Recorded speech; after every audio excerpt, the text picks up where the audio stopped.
आपको स्वागत करती हूँ अपने यूट्यूब चैनल पे जीनियस टेक सोल्यूशन में। फ्रेंड्स, आज हम इस वीडियो में सीखने वाले हैं जीएसटी में रिफंड किस तरीके से अप्लाई किया जाए। जीएसटी पोर्टल पर online step by step process सीखेंगे। आज हम इस वीडियो में सीखने वाले हैं जब आप रिफंड अप्लाई करते हैं इन्वर्टेड ड्यूटी स्ट्रक्चर के केस में तो किस तरीके से अप्लाई करना है। फ्रेंड्स, सेक्शन 54 ऑफ सीजीएसटी एक बात करता है रिफंड के लिए। सेक्शन 54 का सबसेक्शन 3 का रोमन 2 बात करता है इन्वर्टेड ड्यूटी स्ट्रक्चर के केस में।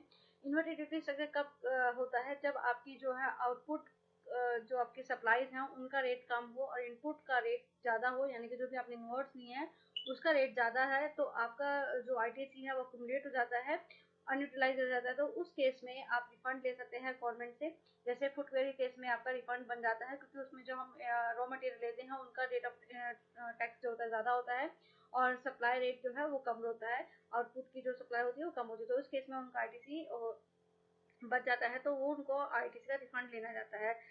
जो रिफंड होता है जीएसटी में सेक्शन 54 जो इन्वर्टेड ड्यूटी स्ट्रक्चर का केस है उसमें रूल बात करते हैं सीजीएसटी का रूल 89 सब रूल 5 के हिसाब से आपको जो है रिफंड की कैलकुलेशन करनी रहती है। आज हम इस वीडियो में देखने वाले हैं रिफंड किस तरीके से अप्लाई करना है। ऑनलाइन बढ़ते हैं जीएसटी पोर्टल की तरफ। जीएसटी पोर्टल पर आपको लॉगिन करना है। जैसे ही आप लॉगिन करेंगे तो यहाँ पर आपको जाना है सर्विसेज में। सर्विसेज में जाके आपको जाना है रिफंड में और यहाँ पे आपको लगाना है एप्लीकेशन फॉर रिफंड।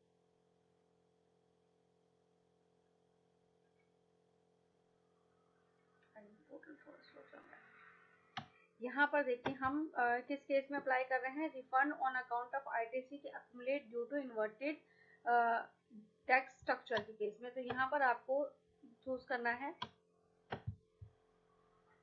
देन आपको यहाँ पर टैक्स पीरियड चूज करना है। टैक्स पीरियड आप कौन सा टैक्स पीरियड की जो है रिफंड की एप्लीकेशन लगाना चाहते हैं तो वो यहाँ पर आपको चूज करना है। जैसे हमारे केस में अगस्त की लगा रहे हैं तो हमें यहाँ पर अगस्त की चूज करना है। यहाँ पे क्वेश्चन आपसे इंफॉर्मेशन पूछ रहा है कि do you have any refund to claim for the selected period. तो अगर आपका नील का रिफंड है तो नो करना है, अगर आपको रिफंड क्लेम करना है तो यस करना है। जैसे ही आप यस पे क्लिक करेंगे तो यहाँ पर इस तरह का इंटरफेस आपके पास ओपन हो जाएगा। यहाँ पर आपको सबसे पहले करना क्या है, यहाँ पर आपको यूटिलिटी डाउनलोड करनी है। यूटिलिटी डाउनलोड करने के बाद आपको यहाँ पर एक स्टेटमेंट 1A रहता है वो आपको डाउनलोड करना है और वहां पर आपको अपनी सारी इंफॉर्मेशन फिल करनी है। और यहाँ पर आपको सपोर्टिंग जब जैसे ही आप स्टेटमेंट 1A लगा देंगे तो जो ये यहाँ पे डिसेबल हैं ये सारी इनेबल हो जाएंगी। यहाँ पर अपनी डाटा आप जो है फिगर्स अपडेट कर सकते हैं। साथ ही यहाँ पर आपको सपोर्टिंग डॉक्यूमेंट्स लगाने होते हैं। मैक्सिमम 10 सपोर्टिंग डॉक्यूमेंट्स आप रिफंड के लिए लगा सकते हैं। और सारे डॉक्यूमेंट्स अटैच करने के बाद सिंपली यहाँ पर आपको करना क्या है, सेव करना है। सेव करने के बाद आपको प्रीव्यू में जो एक आपके फाइल सेव होगा RFD01 वो आपको रखना होता है क्योंकि वो रिक्वायरमेंट होती है उसके आगे। उसके बाद आपको सबमिट करना है। आप ईबीसी या डीएससी के थ्रू किसी भी तरीके से आप अपनी जीएसटी की इसमें रिफंड की एप्लीकेशन इजीली लगा सकते हैं।